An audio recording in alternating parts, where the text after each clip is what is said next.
Ян Габрэль. Урывак з рамана «Птушкі і гнёзды».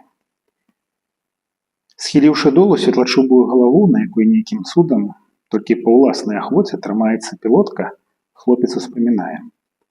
Таксама падні, толькі ў арыгінале, з вуснаў іншага салдафона вышэйшага рангу, калі ледзь быў польскім рэкрутам, даўжэзны год таму назад.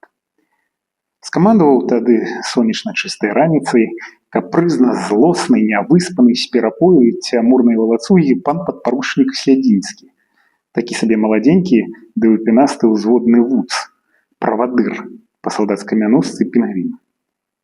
Ляжаў узвод марской пяхоты, зусім нядаўнія вясковыя ды гарадскія дзецюкі з-пад розных торуняў ды наваградкаў. Лаянка, што сакатала над імі, не хвацкая, не смешная, якое набывае зрэдку, а такая ўжо да агіднай нудоты штодзённа, штогадзінна лішняя, якой бы не з рота выходзіць.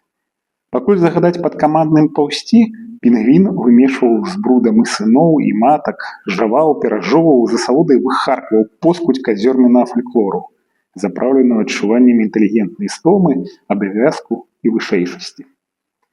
З грэбліва-пакутніцкай усмешкай на выпішчаным тварыку. Бялявы хлопец, які ў тым узводзе быў правафланговым, глядзеў, як усе, у зямлю. Малебен гэты трываў нядоўга, аднак рэкрут паспеў заўважыць перад самымі вачыма, паміж нерасквітнелых яшчэ рамонкаў, светлыя, тлустыя, небывала выразныя пясчынкі. Успомніць, што ў блакітнай вышыні пушыстыя белыя хмары баранчыкі. Адчуць, што на душы яго свой, чалавечы, вясёлы настрой. Настрой гэты стварылі. Кніга. Першая кніга ў казарме, узятая напярэдадні ў батальённай бібліятэцы. Сонца. Урачыстае, добрае сонца, што ўстала над палямі за расчыненым акном і асвяціла цішыню яшчэ не шумнай і туслівай нярэкруцкай раніцы. Блакнот.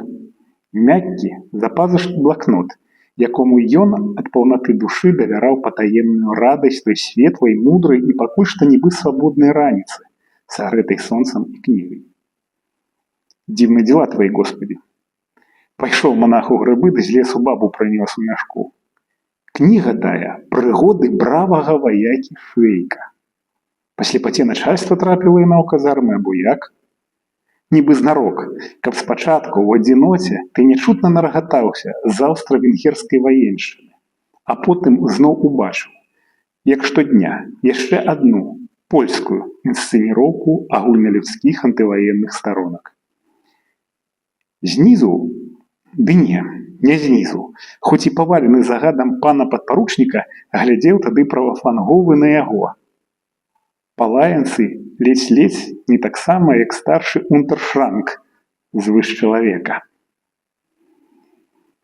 Бяда не ў тым, думаў рэкрут, што ён стаіць ды лаецца, а ў тым, што я ляжу, маўчу, хоць і усміхаюся. Але не тое ўсё гэта, што можа яшчэ быць. Загады будуць і не такія. Але я вытрымаю. Не паддамся. Я